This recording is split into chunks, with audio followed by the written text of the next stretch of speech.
Bonsoir. Merci d'être là ce soir.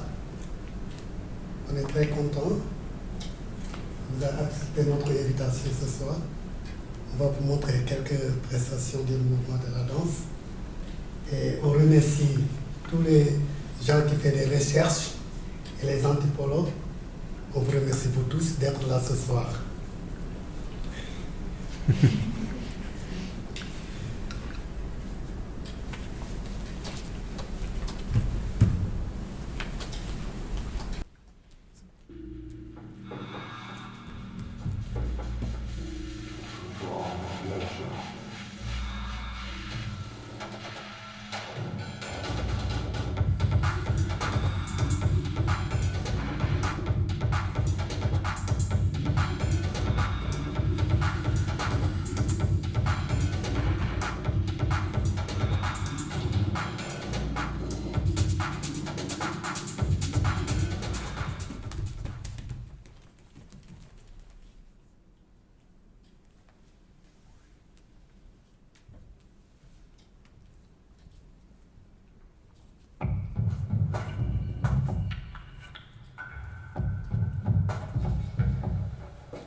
Trommel. Hein? Tschol. Ah, de Sénégal, Tchol. Genau. Switzerland, Trommel. Ja. Trommel. Hummel. Trommel. Ja. C'est comment? Tschol. Trom? Trommel? Non. Rumala. Encore? Comment? Trommel. Comment? Trommel. Trommel. Aber Le das ist... Sénégal, Tchol. Genau. Trommel. Tschol. Trommel.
team, we switch English. This is our team, company KUNDA. We have Abu, Ibu, André, and myself. Others present in the room. Maybe André, do you want to introduce yourself? Tu dis quelques mots sur qui tu es? Oui, merci d'abord à vous. Merci beaucoup vraiment. On a vu, il y a de l'énergie qui vient de vous venir sur nous. Merci beaucoup. Et moi, je m'appelle André Dramé. Je suis danseur chorégraphe. J'étais dans la compagnie de Jantibi à l'école des Sables. Donc j'ai fait pas mal de pays, j'ai fait tout du monde avec cette compagnie. Donc je suis en Suisse. Et voilà. Et merci aussi à Claire. Elle a beaucoup travaillé pour le projet. His name is André Dramé. He toured with the dance company, compagnie John B from Germaine Aconi in l'École des Sables in Senegal. They've been working like 7 years altogether and touring all around the world. They perform, for example, at the Opera House in Sydney and other places. We have great musicians here. Ibu, tu peux dire quelques mots juste sur qui tu es? Je m'appelle Ibu, je viens du Sénégal, prof de musicien, artiste. Une grande famille d'artistes, non? Ouais. Voilà. Yeah, I think probably everyone understood. He comes from a big family of artists in Senegal, and he's teaching music here in Bern. Yeah. Je m'appelle Abou, je viens du Sénégal, Dakar, musicien. J'ai appris dans le grand centre Blessemo avec une grande ballet, compagnie de cinéma. J'ai fait pas mal de pays avec son père. Je ne viens pas dans une famille artiste, mais je suis devenu artiste. Et maintenant, ma famille, ils ont des artistes. So he said he didn't come himself from an artist, but he learned in Dakar with a big ballet, and then he toured all around different places, and then in his family a lot of people are artists themselves. Thank you.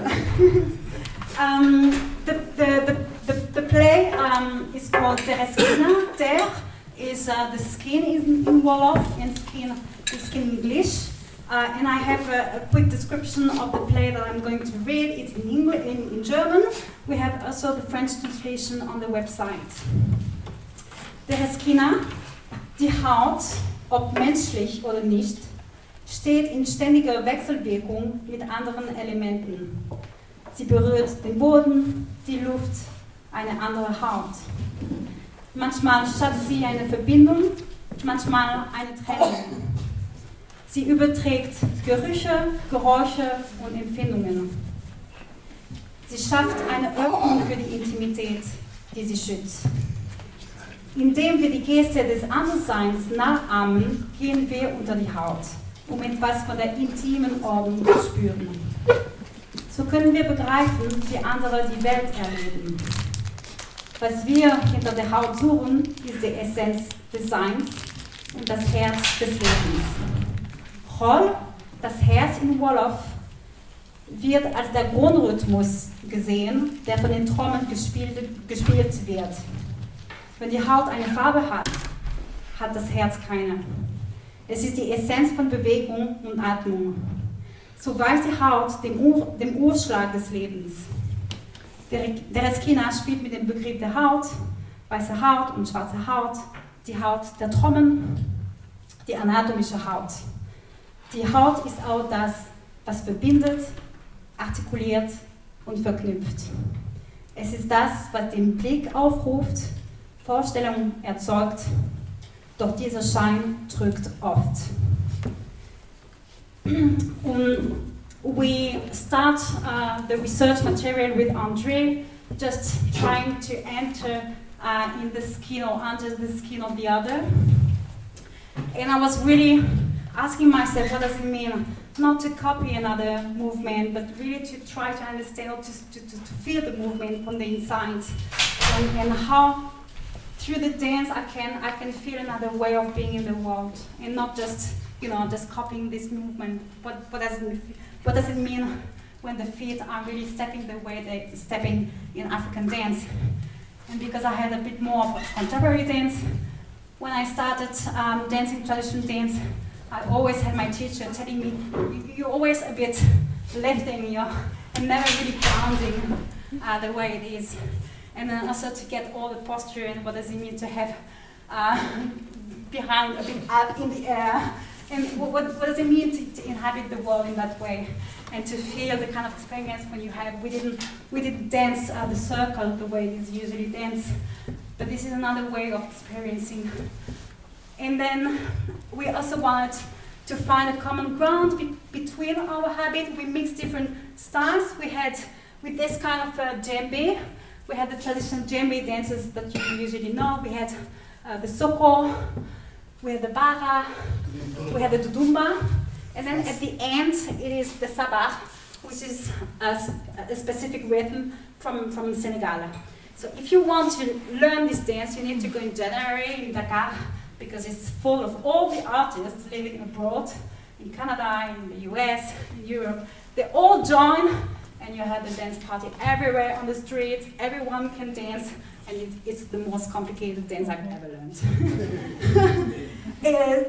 Just to understand the rhythm. And then you have like 15 different, so when they're calling the people, you just know, oh, this is the fast that I can dance, this is not the bahambai, or the, yeah. Of course. So we mixed the different style with a bit of contemporary. We also had a lot of argument or discussions first, sometimes argument about what is contemporary dance. His contemporary from Senegal is of course not our contemporary here. So about the costumes, about the music, we need to find a harmony, and it was a wonderful journey. But I think maybe I'm going to leave the place for some other people who are going to take the lead from now. We have Pascal, we have Rohit, we have Bora Musai, we have Christina. Please come here. I think there are some names, and then you can find your right place. We have actually on the tables all people who are also a bit involved in the project. Please have a seat here. Christina is an expert at the University in Bern. She's leading the dance department, has written a lot about the history and the aesthetic of dance from the 18th century to up to now. She was one of my supervisors for my PhD, and she also partly revised one of my projects on blackness in dance, and I know this is there is, I think, kind of turning point or so where she starts to address this question. We can hear more from her later. We have Pascal, who is a great hip-hop dancer living in Bern. She's probably one of the first hip-hop dancers to have launched the dance scene here. She's also an activist talking about racism, and she runs critical workshops about critical whiteness, and she's also involving our project mainly on the mediation part. When we're going to run some workshops in schools, she's going to be our mediator. And we have Rohit, who is also a social researcher, social anthropologist. He's an artistic researcher. He has worked with the question of post-colonialism, about transnationalism. I think I've just quickly seen a title of a paper about Bollywood and the exotics. Maybe this is also a point of connection about the kind of exotic production we have in performance. And he also helped structuring and developing the concept of our project. And we have Bora Musai, who is going to be the facilitator. I know her from the University of Bern, but I think I'm going to let her introducing herself. Thank you to be here.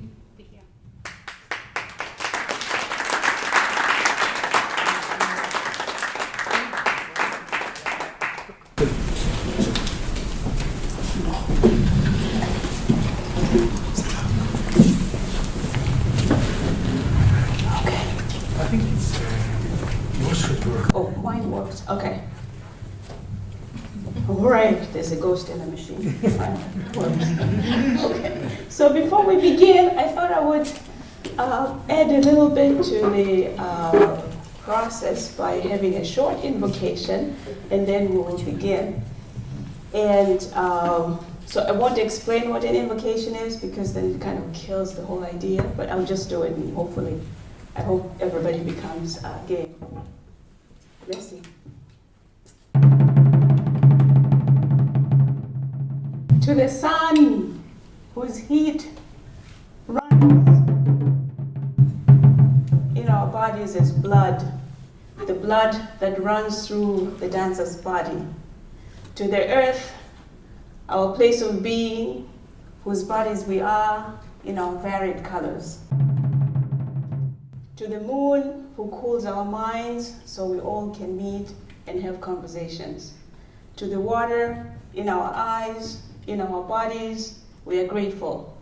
To all our relatives, the tree, whose drum we hear. To other beings, the animals whose skin it is that sounds the drum. We call our living and dead relatives. We invite all our kin, the air, the fire, the earth, the wind, and all in the ether, that as we speak together, we all may find a way toward one another through the voice of the drum.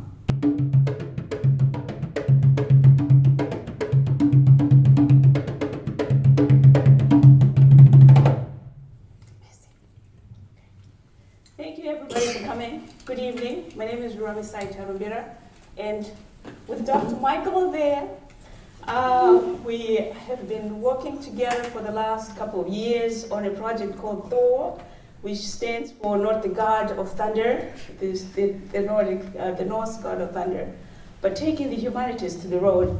And this is one of the projects run through CLAIS and the project KUNDA. So this evening, our conversation is just going to circle around 3 questions, and then we'll open it up so that it's an actual dialogue with everybody else. But we have 3 questions, and I'll just pose the questions, and then all our panelists here will speak. And we'll just sort of take it from there. So the first question we had is that we have seen a dance here, given the history of exoticism of the other someplace else, whether it's the African body or black body, broadly speaking, or the Asian body or any other body that's not European. What are the ethics and the possibilities of sort of participating in this kind of dance without reinforcing the historical otherness or exoticism of the other? Shall we start with the Rohit, please? Oh.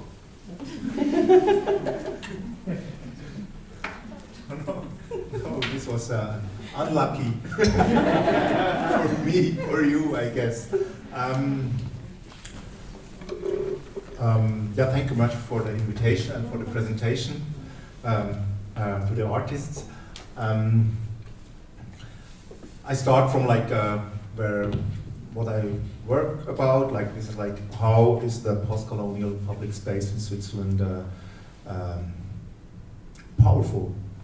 And firstly, we have to acknowledge that there is a post-colonial public space, which is very much a wide space, and also a space which is, through that, constituted by race, and coming with that with exoticism. So I'm not giving the reference that you know, because I think it would change the space here to come up with some historical references, but I think it's very important to deconstruct these norms, and it's not that easy to do it. So I'm not coming from dance, but I felt when we talk about this piece, and I think it's very important where you do it, that there were not only different styles, obviously, but also some kind of very direct interaction with the audience, which was inverting the perspective and who is looking. Mm-hmm. So I think the scene with the ballet which was very important. Make fun of these kind of canon of dance. For me, that was quite important. At the end, also with the drum, you know, are we able to clap this rhythm? And obviously not, you know. It's a mean one. It's a good one, you know. So, and through all this kind of, and also like different kind of contemporary elements. So there was some kind of, let's call it hybridization or clash. To be honest, I could have more of that. I think it's never too much to like deconstruct this post-colonial public space. So I mean, I think about the work of Ntando Sele. Ntando Sele, she's a performer, and she works with these kind of stereotypes about the black body, and she's going really, really hard. She's hard on people, on herself, but it works. It really works, and it's necessary to really shape all the bodies, the white bodies, our own, like my body. I grew up here, but still I have this kind of white culture in me. It's very important. So I think that, and I think it's necessary to do it. So in order also to bring, like to project and manifest new kinds of representations of black bodies and white bodies. Thank you very much. That's an important element that you bring there, and the subtext, which I was going to hold on until the end, but I think you've already alluded to it, which is, you know, the white supremacy in all our heads, regardless of what bodies we are in. That in many ways, when we interact with these kinds of things, also we see each other through that lens as well, that needs to be shaken, and like shaken, not just stirred. Yeah. Okay, please, Pascal. Yes, I can just say what I was thinking when I saw the performance. I did my dance studies here in this university, and I realized that my own gaze is very white still, even if I do hip-hop dance and African dance. That when I see such performances, I really have to fight to not see the body, like the stereotypes. So that when I see Claire, she's a fabulous Saba dancer, and it automatically in my head it's like, but she's not so good as André, and it's not true. And not to see colors, it's very difficult, and also to not have these thoughts. Yes, why are they smiling? Don't smile. It's so stereotyped. And I realized that I have this thinking, not because I really think that, but it was implanted in my head. So that serious dance is not having fun and not laughing, and it's serious. It talks about individual problem or. And I had this all the time when you try to get money from the town or the canton and you do hip-hop dance, they say, no, we don't give money for commercial dance. And also when they dance synchronized, I really have to, it's very strange, because I thought, no, don't do that. And I was thinking, why? It's nice. But this is really this thinking of contemporary dance. Don't do choreography, don't do synchronized dance, don't be too happy, because it seems naive. I really have to fight in my head with that all the time. That's what I realized when I saw that. Thank you. Thank you. Okay. Thank you also from my side for this. When I talk as a dance scholar, being aware of the political impacts and being aware that it is a very important thing, very important things you mentioned. I do now the dance scholar, and we can have a discussion. afterwards. Not saying that I don't totally agree with you. So, as a dance scholar, first I know that dance is embodied knowledge, is embodied experience, and is embodied states. And what I have seen is different dance languages and different body experiences and different body knowledge. Not only a black one and a white one, but I have seen dance languages, contemporary dance, I have seen body knowledge from ballet, and I have seen different African dance styles. And I have seen two people dealing with those different dance languages, and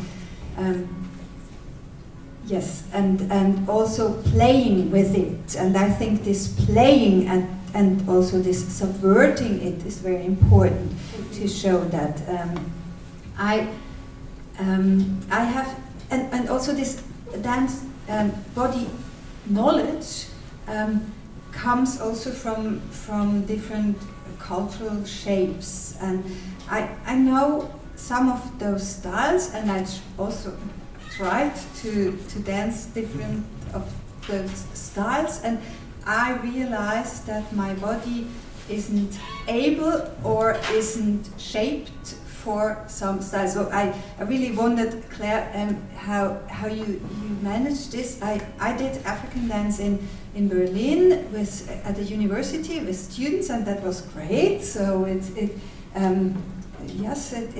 fitted. And then I came back in Switzerland, and I was looking, where can I practice African dance? And I didn't find a community in which my body fitted. So I'm thin, I haven't really flash to shake, and I wasn't. I gave it up. So and I danced ballet, and ballet.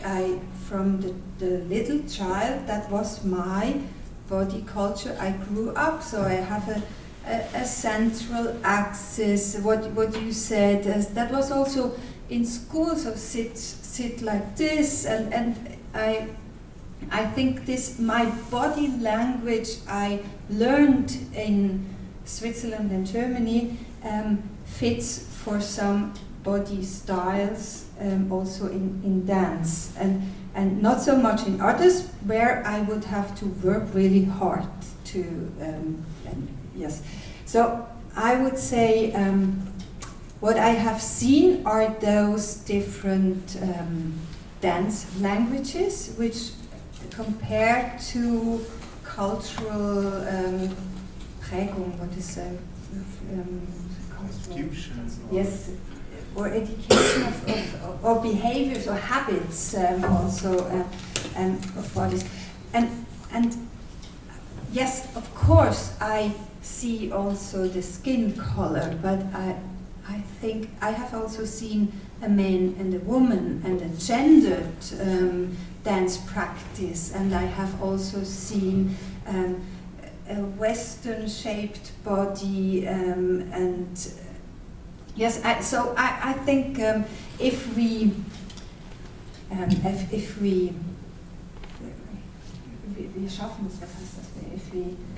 come to see that and not exoticizing it, and I really think when I look in this framing, I don't have to exoticize when I analyze the dance, knowing exactly that that's not the space of the whole society. Yes, I leave it like this.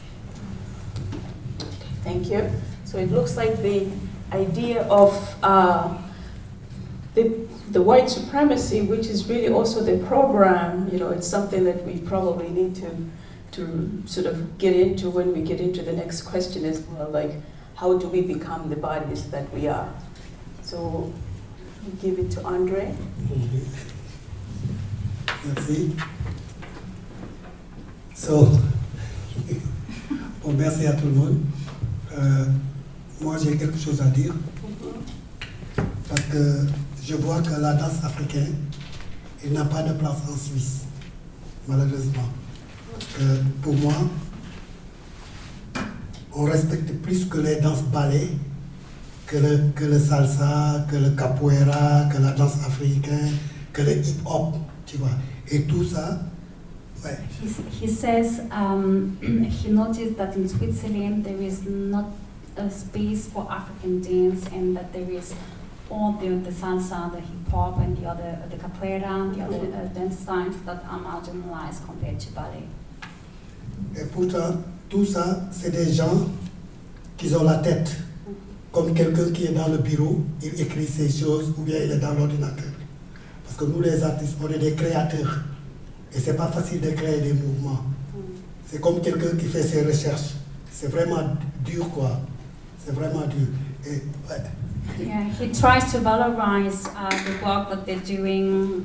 Not sure it's the kind of word he would use, but maybe, yeah, that we are intelligent and it's a difficult work we create, and that should be recognized. Et je remercie aussi la Fédération Immigration qui nous a poussé aussi pour faire cette création-là. Mais pour moi, c'est bien beau, mais c'est pas suffisant. C'est pas suffisant.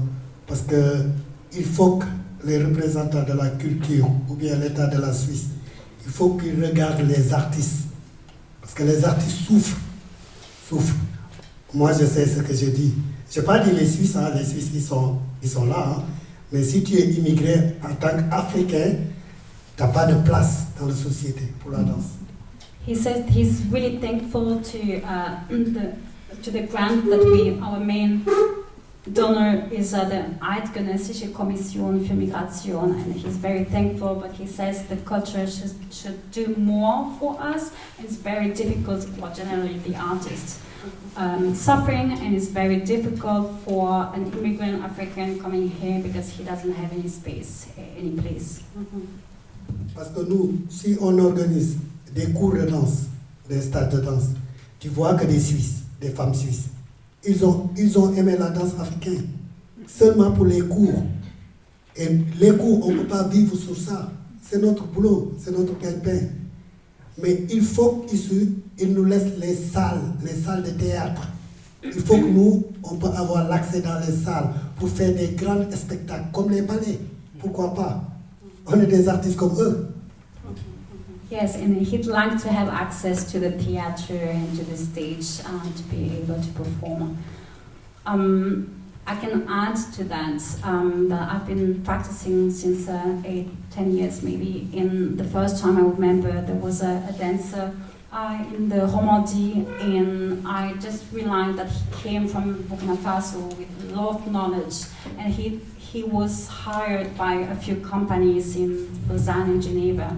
And after a few years, he didn't have any more contract, and he said, well, I'm going to make my own company. But he didn't really attend school, which is the case of a lot of different artists. And then he couldn't write any proposal, couldn't get any funding, so he felt excluded, and then he stopped dancing. And I noticed that through the years, I noticed a lot of these dancers who, I would walk through the street of Dakar with these guys. They would be very famous, and everyone would be acknowledging them. And here they just, people talk to them, but just to say, you have great rasta.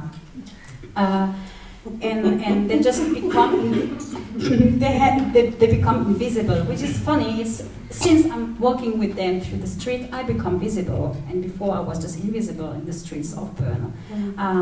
But because they are appealing in a way. And coming to this dance show, we had a lot of discussion because, as Baba said, I was really, I didn't want to, exactly what I did in the end, to wear this kind of traditional clothes and to make the choreography, because it was something I was fighting exactly the way you said, like, if I dance like that, I'm going to reproduce this white gaze of exoticism. But then we had a lot of conversation, and the dancer, the musician said, I just feel great to have my traditional clothing and to dance, to move, and to perform with it. And it's my culture. It's what I'd like to share with the people. And the first time we danced, we didn't change. And it was okay, but it's not the same when you don't have enough fabrics just to touch, just to handle with. And then I said, well, maybe it's okay. And then we danced another time. He kept his the blue skirt, shirt. And then this time he wanted to change. And what should I say? To say, well, I know my people, I know the audience in Switzerland, and I know how we're going to reproduce the white gaze, and then I become violent, saying, no, you can't do the way you want to dress. And then it was a constant negotiation to have between their interest, their will, and maybe my precaution, because I just realized it wasn't their precaution. Mm-hmm. So I guess that also segues into the next question, which you can start and then we go this way. So which I also hear coming from the panel is in many ways our bodies themselves carry the knowledge, right? And that knowledge could be liberatory knowledge or also oppressive knowledge, in the sense that, if you think of your body as not made for dance, that doesn't have skin, it's like, what does that mean in many ways, and what does that say also about the physical body and the ways in which the human programs that we all imbibe in our cultures also say, but also to the point of coming to a place where there's recognition of other kinds of dances, including African diaspora dances, and then recognizing that the African from the continent is sort of missing in the mix, and then putting it forward to say, here's what I have to offer. But then, being African, it also seems to go into the basement and bring up all these stereotypes in many ways, so that there's also the conversation about history, right? Why do we either remember certain things or forget certain things, and what does that say about trying to have a new conversation about color and about racism? Because race in and of itself doesn't exist, but it's really the action of racism, which also I hear the idea of exclusion. So how do you then work toward the, if you will, anti-racist through the work, racism through the work that you do personally?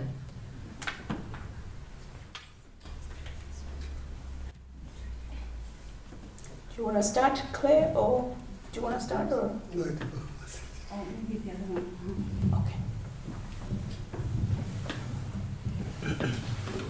Yes, I think you're right. When I'm thinking, since the 90s, I think I have seen hundreds of performances, and Pascal, you studied here. There was very few in African dance, so it's what we see in theaters, what we see in festivals, and I worked as a dance journalist for 15 years, and I traveled in Western Europe, so I really have a wide horizon, and you're right. It's an exclusion of African dance in Western European stages.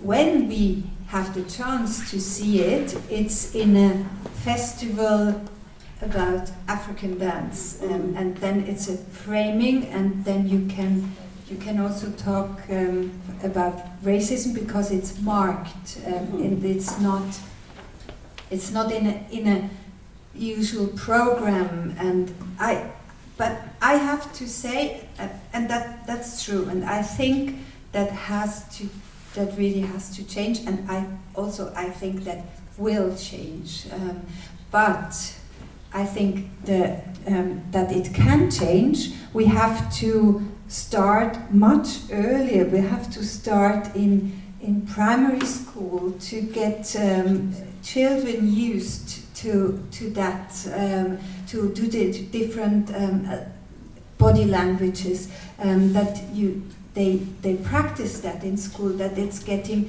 more normal for children to practice different body languages, and then when they go to secondary school and they choose their profession and they go to theater, I think everywhere it has to be a part of our culture, which is not framed as a special part in a festival of African dance, or that a school class has 1 week African dance with practitioners. That's great, but I think it has to be more normal. I think we have to say that we have in Switzerland some people leading houses which really care about this. So I think we had in the Schlachthaus and in the Kaserne and in the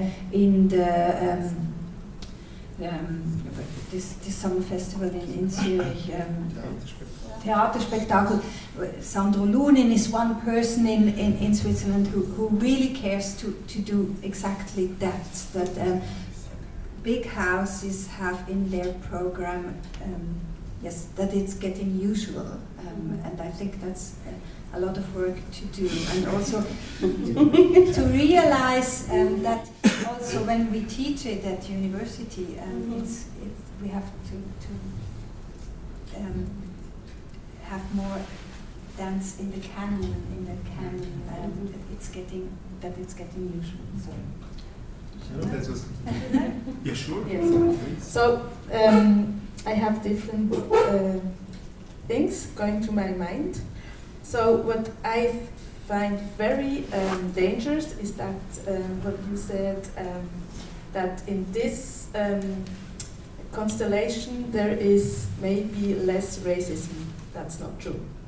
So I think that's very dangerous to think that this is like that, because what's very important is to be aware of the privileges and the white gazes that and the structural racism that is so much here that we don't realize it, because now we are like 2, 4, 10 black people. I don't think normally in universities there are so many black people in one room.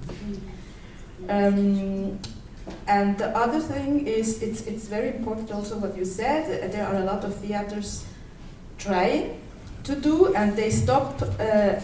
They're trying until they have to give their power away. So, but what I realize is, I have hundreds of emails for theaters and courses and workshops and festivals. They want to do anti-racist workshops, and I don't give them anymore. I do only critical whiteness workshops now. And it's very nice to have black people on stage, if it's Afro or hip hop, but they're on stage. Then that's it. A lot of operas, they hire a lot of hip hop and break dancers now because they have no public, so they need fancy hip hop dancers. But they are dancers. They are not choreographers. Maybe if they're lucky, they can be choreographers. They are never the boss of the theater. They are never regie or dramaturgy. I've never seen that.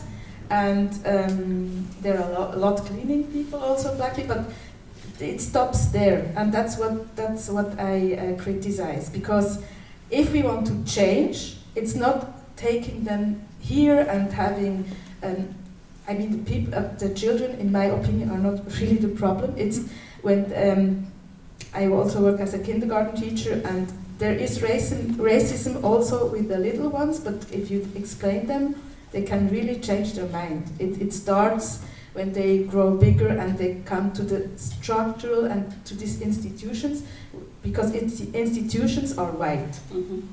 So they come to these institutions and they have their brainwash. And in the beginning I was also very happy that Sandro and Schlachthaus, they're working very hard, and I think they also realized that it's harder than they thought.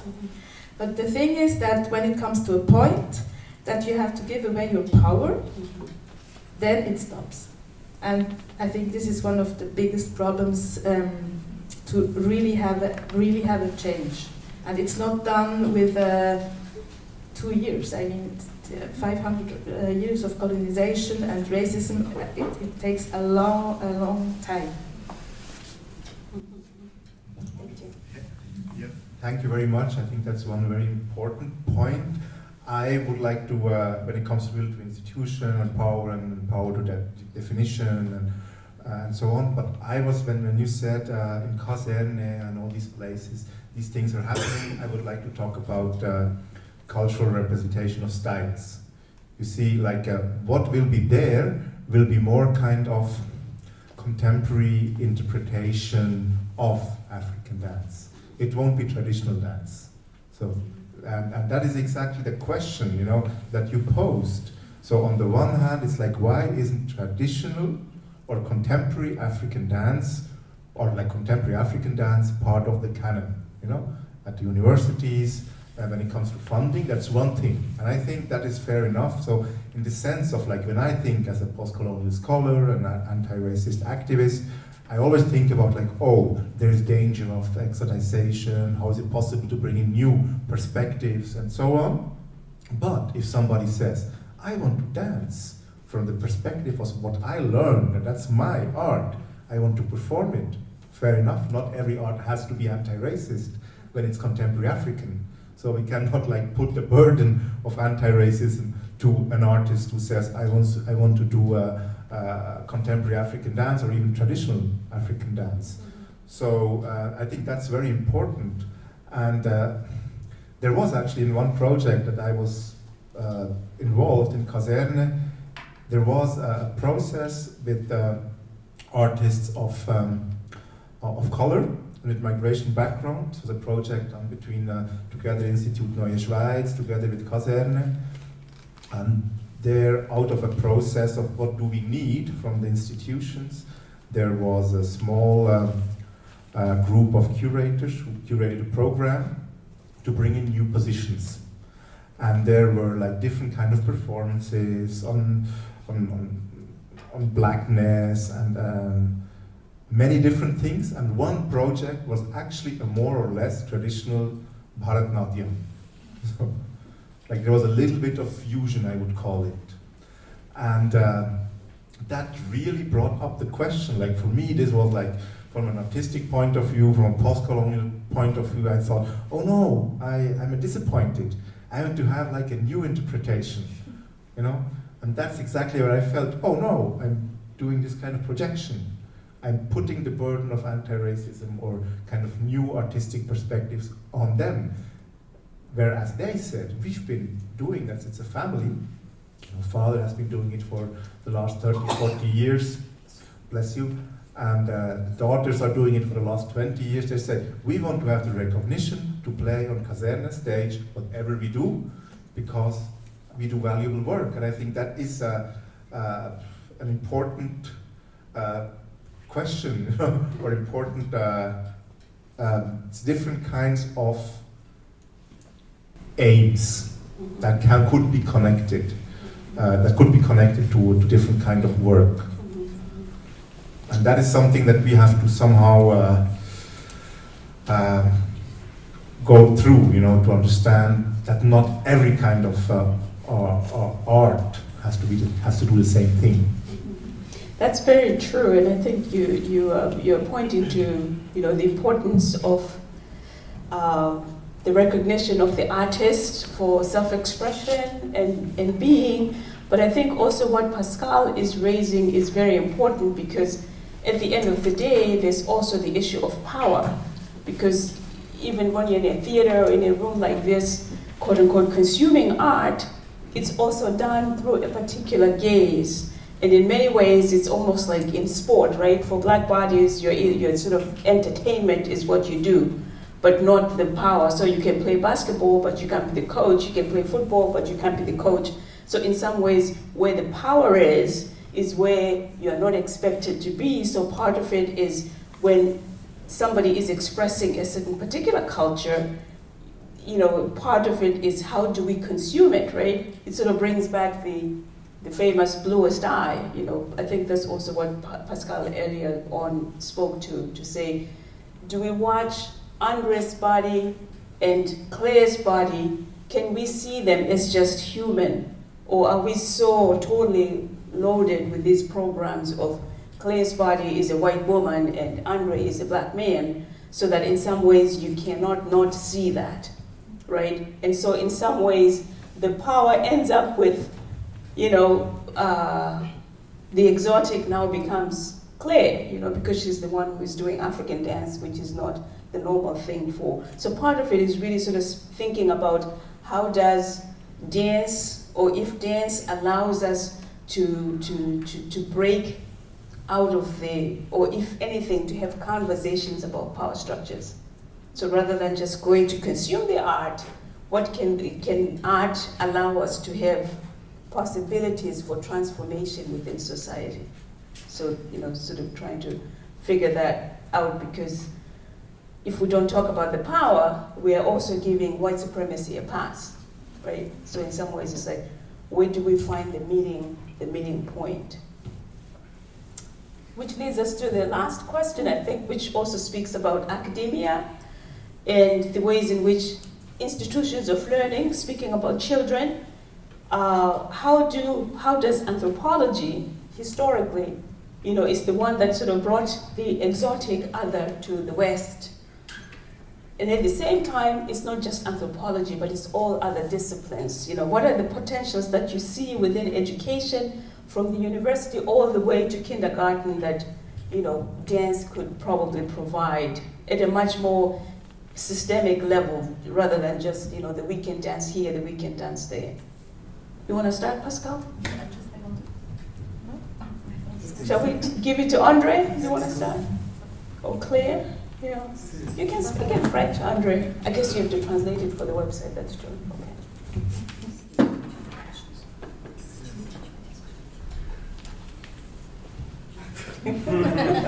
But I just wanted to add something on the question, the second question. I've always thought I knew about racism. I knew what it is, and that it's present in our society. But since we started the project, and I've been very close to Pascal and the others, I just realized how my gaze needed to be educated to see the way I couldn't see, because I am a white woman. And because I don't experience it myself, and I've never experienced it, I need to have people opening up the door for me and helping me realize why it is, and just to be in the bus and just next to him and seeing the people changing the seats to experience us so very close in my body. And until now, I've studied social science. I thought I was the first one to be aware of the issue. And when I was in Senegal this summer in the dance school, and we had our teacher from Gabon who presented his show, A Work in Progress. And at the end of the show, I said, well, I'm still seeing the tradition the way I usually see in a dance show. And there was a dance scholar from Nigeria living in the UK, working in the UK. She was next to me, and she's the first person helping me to open the eyes and see not the tradition, but the contemporary in what I used to see the tradition. And what we've presented tonight was not traditional. But for us, it is the traditional dance. But for them, it is an evolution of what was the traditional. So I think the way we can work is really to help educating. The stereotypes are here, are present. The question is, are we just having a glass of wine just after the show, or do we have an open space to discuss and to exchange on the questions?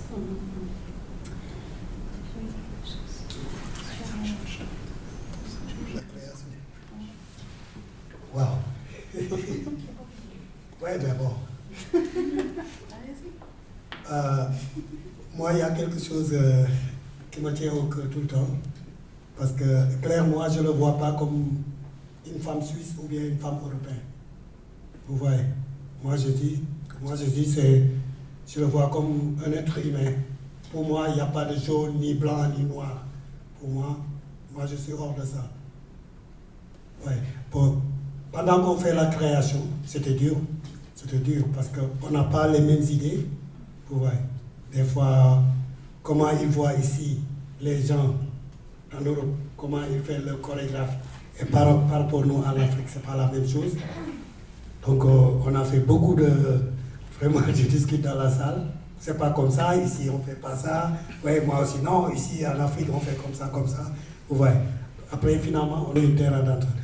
Donc le chorégraphie qu'on a construit, c'est pas moi seul, hein. C'est pas moi seul. Elle fait partie dedans aussi. Parce qu'elle a beaucoup voyagé en Afrique, donc elle sait la danse africaine. Donc elle amène ce qu'elle savent et moi je l'amène. Moi je ne lui montre pas que je suis maestro, non. Non. Parce que si je montre ça, ça ne va pas. Je descends vraiment, et elle, je lui fais monter devant moi. Pour que le travail, ça va être top. Ouais. Et donc je le remercie parce qu'elle a beaucoup soutenu. La musique, c'est elle qui l'a fait. La musique de début. Le mixage, c'est elle qui l'a fait. Vraiment, elle est brave et je reconnais ça. Et puis je remercie aussi les musiciens qui sont participés pendant la création. Et c'est pas fini, c'est pas fini. C'est pas fini parce qu'on veut faire maximum 40 minutes ou 45 minutes. Ouais. Mais il nous faut des budgets.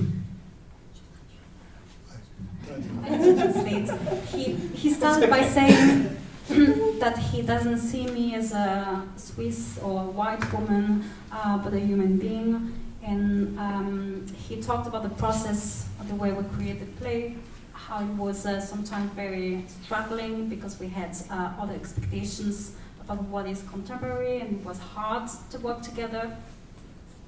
I need to confess, he takes a bit less energy dancing with me in a way that we have this more or less the same level.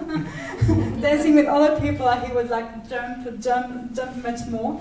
He said, I just want her to have a space as well. And he trusts me. I think I wouldn't have dared to dance or to present African dance. I think it's really through the work with the guys that they trusted me and told me, well, you can do it. Yes.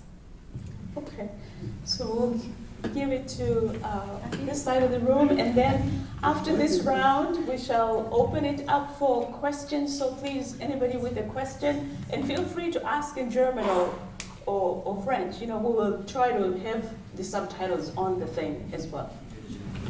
I just wanted to add what is in activist circles now is also the ideas that we, because you were also asking about how can we do that, and a lot of, especially in hip-hop dance, a lot of hip-hop dancers, they say, we don't want to go in theaters. If they don't want us, we have to create something new. Because if you look at the structure in a theater as we know it, with the stage and the public on the other side, it's not the way we dance in African dance. In hip-hop dance we have the circle. So if you do a circle on stage, it's not very nice for the public because they see the backs. But a lot of energy is going away if you don't do it in a circle. Then you start to do choreography and dramaturgy, and so you fit in this structure in a theater. So there are two parts. Some of them say yes, but when we want to also get this money, so let's do it in a theater. And the other ones say no, you don't go there. You don't. It's slavery if we go there and we are there only as dancers. We don't want to continue this colonization, so we go and we have to take our own places. So this is only information. I don't tell you what part I'm in.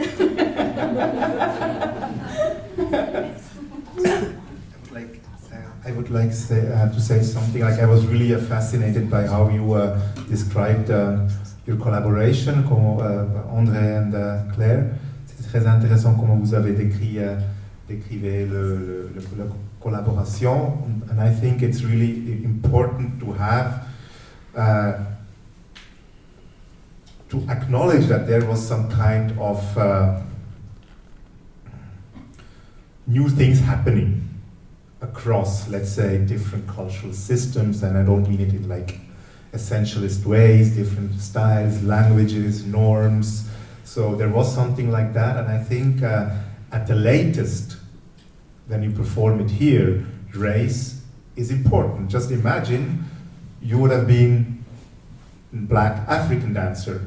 It would have been something else. In this space, it makes something that you had this kind of interaction between a black man and a white woman on stage. This was very important, actually. It gave a lot of different kind of meaning.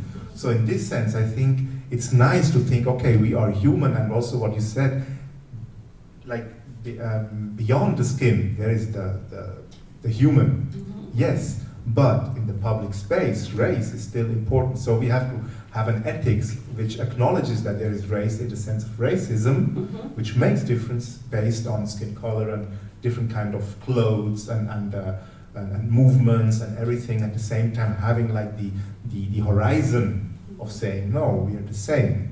We have the same value, we should have the same possibilities. But it's really important to talk about race, and also, and it gives a different kind of impact into the public space, and it has for me, that's why I enjoyed it a lot. It really crackled my kind of stereotypes, and I was like, as you said, I also had this kind of, I could really see when my stereotype machine was going on, and then, oh no, oh yes, oh no, it doesn't work, oh yes, oh no, and that was really, really valuable. And I think that is where you are asked, what is the strength of art? It is exactly that. It's possibility to change the imagination, the public space. Okay, and I guess we can open it up to hear, unless if somebody else on the panel here has something to say. One more thing to add. Anybody else? Anybody has a question? The mic will come to you. If you could tell us who you are, that would be helpful. Do I have to start? Is the microphone on? Yes. Okay, so I think can I ask 2 questions? Okay, I'll ask one. Let's go for one. If nobody else, and then we'll come back to you. How is that? I'm trying to be a good I contact. asked a less critical question. So that question would be, do you think that dance is a reflection of what is happening currently in society, or can it be a driver for change? Anybody wants to start?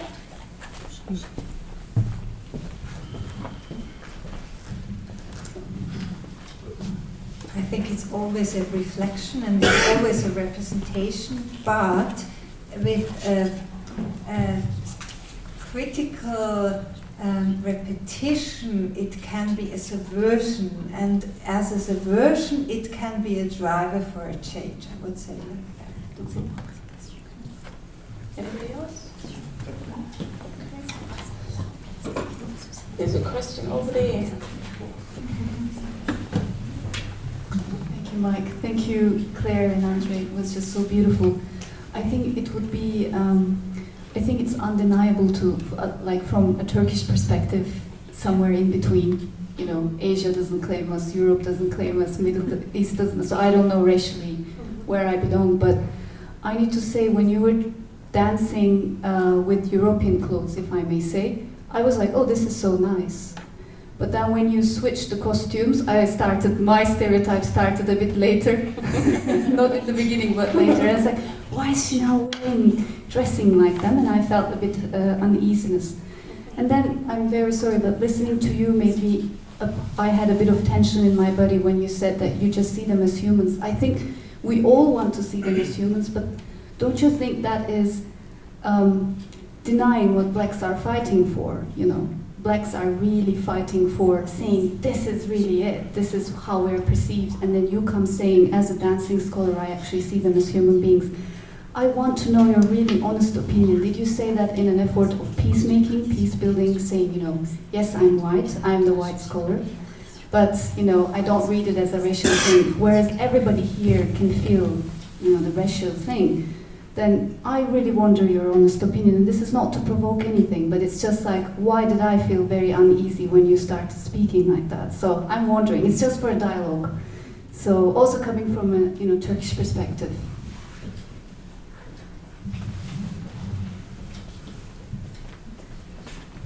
No, I didn't mean as a dance scholar that I can totally see them as human beings. That was a misunderstanding.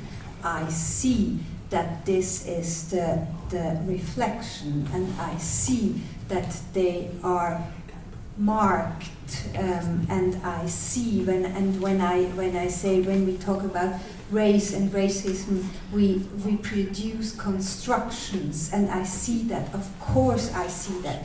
What I wanted to say is that the utopia would be that we see them as human beings. As André said, he wants to see Claire not as a white woman, a European woman. Of course, she is a white woman and a European woman, but I think when we talk, and that was what I wanted to say, when we talk here, I'm totally aware that we have structural racism and that I reproduce things I can't know because I'm on the white side and I'm in the power position here.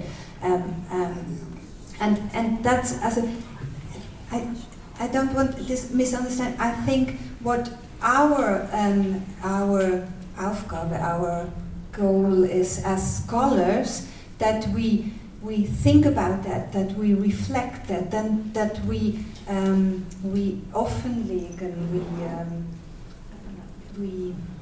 position us all the time, and then we're getting further, I think. But I have the utopia that we in the time we can be human beings. As I think one thing, when I was a student, I was very hard fighting in a feminist position. So we had only male professors, and I was fighting for that. I was fighting for the language that we have. We change our language, that we female have a place in our language, and I realized that took a time, and now I'm, as a white woman, I have a position I fight it for against men, and I think now that fight is not over, but we have other fights, and the utopia would be that men,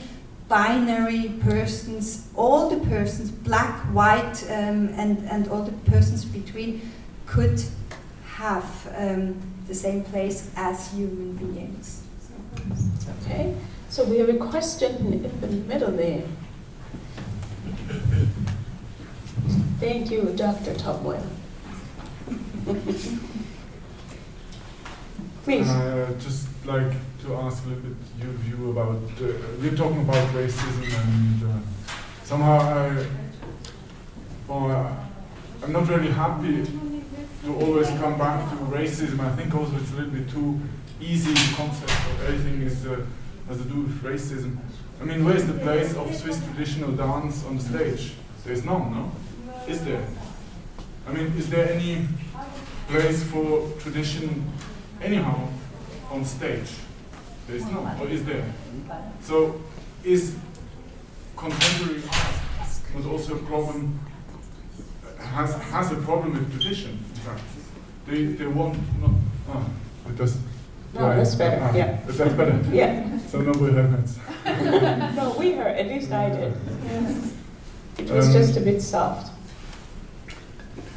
Yeah. In fact, that's a little bit my question. Contemporary art is trying to overcome tradition, and there might be a problem, and how to solve that. I mean, yeah, it's excluding, and it has been driven by West Europe, in West Europe. There might be others, like Bollywood, maybe there's coming something else now, and China, they're powerful now, maybe they will bring us some contemporary art that at the end we will be obliged to accept as contemporary, although, yeah. we thought that with contemporary art we overcame tradition. I think if I hear you correctly, you know, the idea that contemporary dance and contemporary anything helps us transcend the tradition, whether it's Swiss tradition, African tradition, you name your tradition. But I wonder also, and especially towards the end of your question, whether part of it is that dance like this is trying to have the conversations that are hard to have every day. That racism, particularly anti-black racism, is sort of, in some ways, is the undergirding or the foundation of what we call the modern world created in Europe. So that the black body was the currency of making modernity. So in many ways, it allows us to have that conversation, because even the idea of exoticism also goes to the idea that in Western Europe in particular, at least in recent memory, as in 500-600 years ago, people were exhibited, right? The zoos that we now go to see animals were also spaces where you exhibited humans. So that wouldn't it be productive also to think about this conversation about anti-racism is not just to sort of push back against Europeans, but is to say, regardless of who is in power, whether tomorrow is China or anybody else, we don't want humans to be treated or treating each other or even thinking like that, so that if the Chinese or the Africans even, you know, become the superpower tomorrow, the idea is not to reproduce the power structures. The idea is to say this kind of dance or these kinds of work that the people on the panel are doing are trying to say, for people, even the idea of people with migration background, right? It's not like the people come here and say, I am with migration background. They come and they get the label on themselves, right? So it's already a language of power in and of itself. So the conversation is trying to say, how do we have these conversations which are impolite conversations? Because I should be a happy Negro, if you will. Like a happy black person that I live in Switzerland. Ha ha ha, the people are very polite and nice. It's like, hell no. Hell no. Right? Even in such polite institutions as universities, you're the only one, and I think she made a point, but it's not often that you see that many. So part of it is to say, let's have these impolite conversations. And dance is, in some ways, sort of an easy, because we all consume it and we kind of all enjoy it, but it allows us to have a conversation about race and even about tradition, so that you and I can have a conversation about tradition, and you can talk about the Swiss, and then we can say, why is it that mine looks like this and yours looks like that, right? So the idea is really more opening up. It's not to say, we are here to point a finger and say, you go down and you kneel. Because then it's reproducing the same power structures. It's really trying to say, can we use this or can we see this as spaces to have those kinds of conversations? I hope I didn't take on too much space. Somebody else had a hand up there, thank you. Anybody else has a hand up? So we pick and then we just, okay, one more. Last one, last call? Okay, so you'll be the last one. Thank you. Please. Okay, so thanks. Yeah, thank you for the interesting conversation. My question, we talked a lot about art or dance on stage, right, and watching it and how we perceive it. I want to ask a question on performing art, and my question is on the concept of cultural appropriation. And I want to ask, especially maybe Pascal and Rohit, if you could tell me, or I'm not really maybe an expert on the topic, but is it, when is it problematic to, I don't know, to dance a certain style that is maybe not of your culture? Is there cultural appropriation as well in wearing clothes? And when is it problematic to do this? I mean, I think if we are on stage, it's always kind of like, you can always say, we want to have a conversation about this topic, that's why I'm wearing it. But I would really like your honest and maybe also personal opinion on when is it problematic to do Afro dance, me as a person, not representing it, not being in a stage and trying to make a play out of it or a piece. But is it problematic at all? Or also playing music, I don't know. Maybe I'm sure you have thought about this, and you have some kind of your own opinion, and because I'm struggling with finding an opinion on it and finding out when it is problematic and when not. Okay, so cultural appropriation. Rohit, Pascal. Andre wants to answer. Andre, please. Yeah, please. Should I? Yeah. No, I'm a moderate person in this. I think when I started to think through or trying to think through this concept or the debate about cultural appropriation, I think there are like different extremes, of like nobody cares, do what you want, and the others is like, oh, don't even try to wear a kurta or a salwar kameez, and then you're a racist. And I think some 2-3 criteria for me is like, if you do it and you cash in or instrumentalize some kind of a cultural ethnic good or aesthetic, and not sharing it. So even for example, there was the song of MIA. She produced it in I don't know where, in which African country, and I think it was Sun Shower. So there was an issue, she was just doing this kind of a hybrid cosmopolitan aesthetics, and that was problematic. And actually, I think she was denied by the country to do it or something. There was a lot of debate.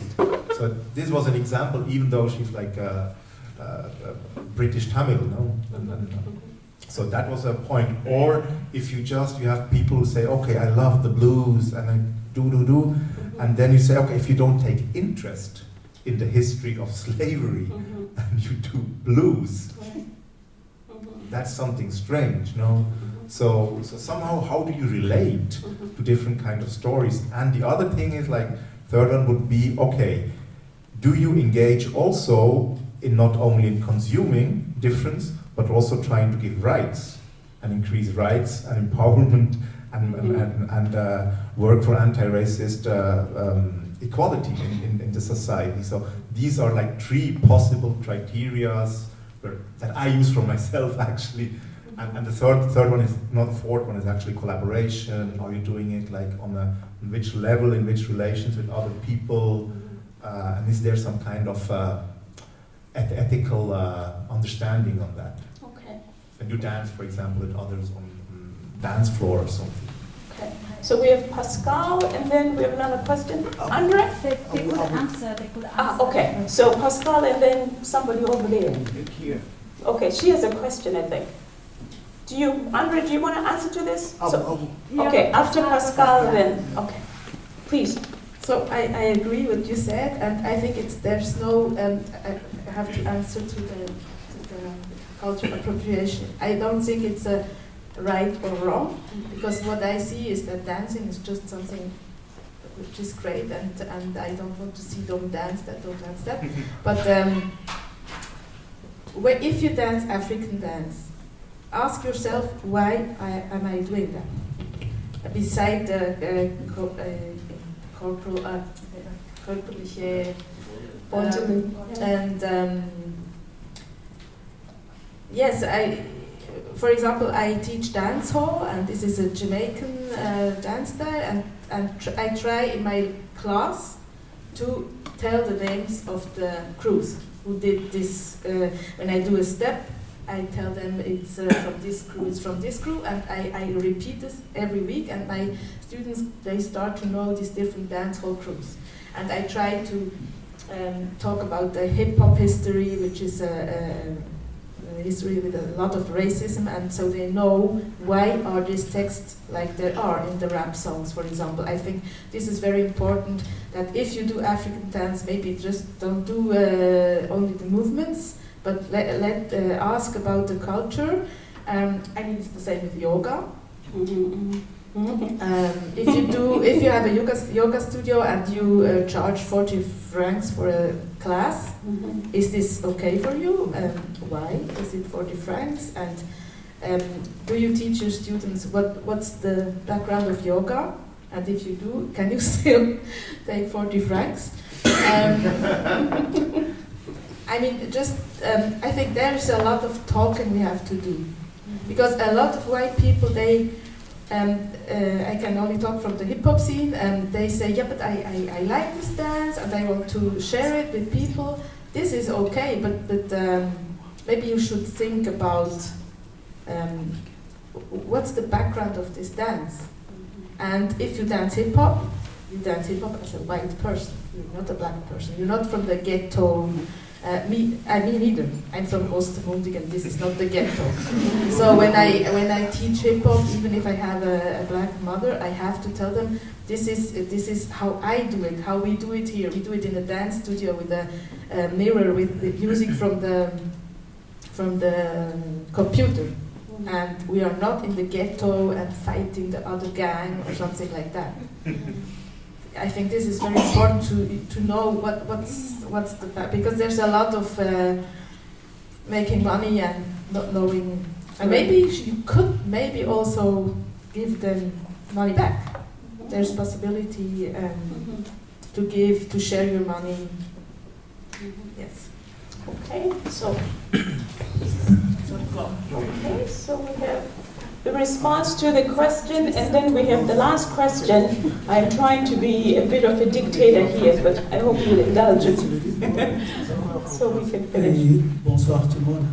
Bonsoir. Ce qu'on a compris sur la question que elle nous a traduit, c'est que on aime beaucoup partager notre culture avec n'importe quelle personne, n'importe quelle ethnie, d'origine où tu viens, c'est égal, parce que on a formé beaucoup de gens sur notre culture, on a formé beaucoup de gens sur la chanson, sur la danse, sur la percussion.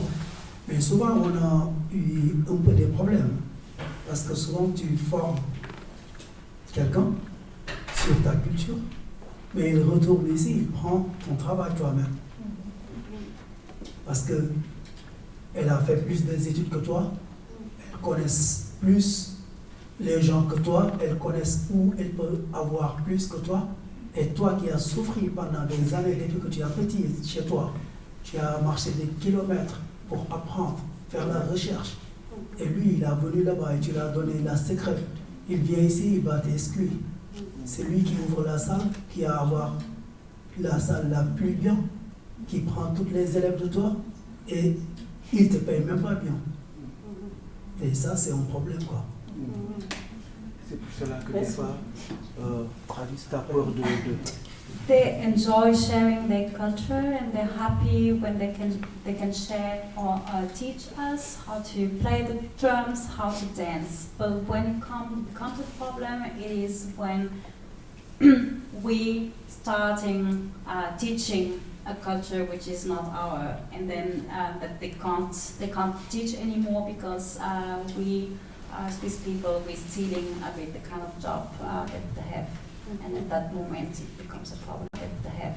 And at that moment it becomes a problem. Last question of the evening. Please. I'm wondering how can we move on from having black bodies and bodies of color only as like representations on advertising to actually having these people in places of power, as you said, Pascal. Because I myself produced a key visual advertising this year using a black dancer, a beautiful image, but then realizing that I feel kind of uncomfortable because at the same time we try to represent more diversity in these spaces or these contexts, but then the people are not actually the ones organizing and in charge and giving the framework of what we organize and advertise for. Thank you. Who wants to go first?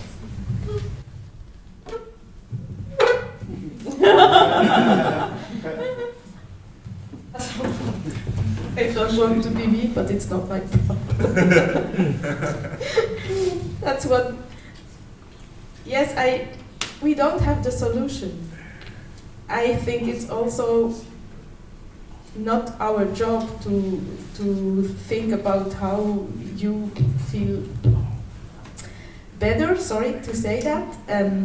I think it's very important to have a dialogue and to listen to people who are betroffen, because this happens not so much. Yeah, we are just in the beginning. I think there are a lot of institutions and theaters and places where there's a lot of changing going on. But yeah, it needs time, as you said, with the feminism, it needs time, because it's so much in the structure and so old that if we have to deconstruct it,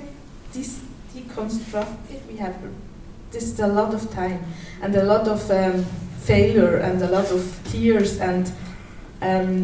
but don't ask Black or POCs to do that job. It's not our job. It's your job. Yes, somehow you're right. On the other hand, it won't work like that. Yeah. So in this sense, I take the other position of like whatever we get is we get from struggle, and we have allies, and so it's good. And people, but it's not easy to say, okay, take my job.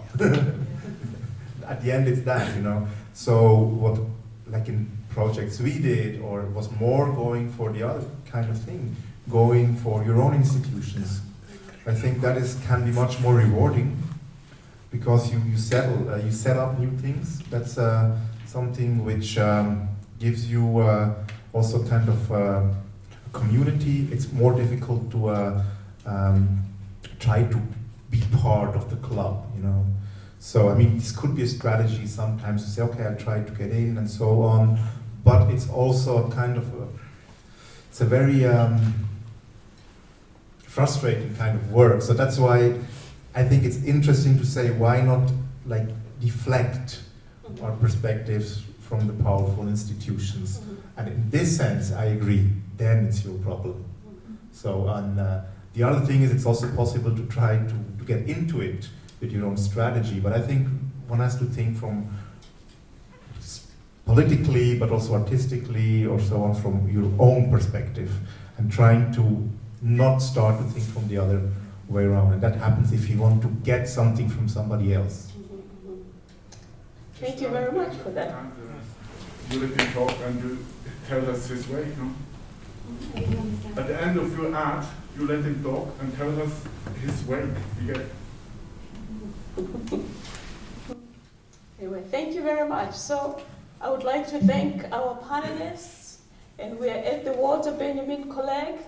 Walter Benjamin also was, if you will, a victim of racism, because also there's racism, you know, that's also old in Europe against Jewish people that we call anti-Semitism. So in some ways it's also this long history, and also of migration, because he also was, you know, an immigrant and a migrant, if you will. So part of it is sort of thinking both historically and in the present. So I would like to thank our panelists here who joined us today, and KUNDA and Claire, who all brought us here together. Thank you very much. And to the drums here, and to all the elements that joined us, and to Dr. Togwala here, who has been our host silently, and the team behind the scenes over there. There's Vivian and Michelle, and the videographer over there. Thank you very much, everybody, for coming, and thank you all for making this a wonderful evening. Appreciate you. Thank you very much.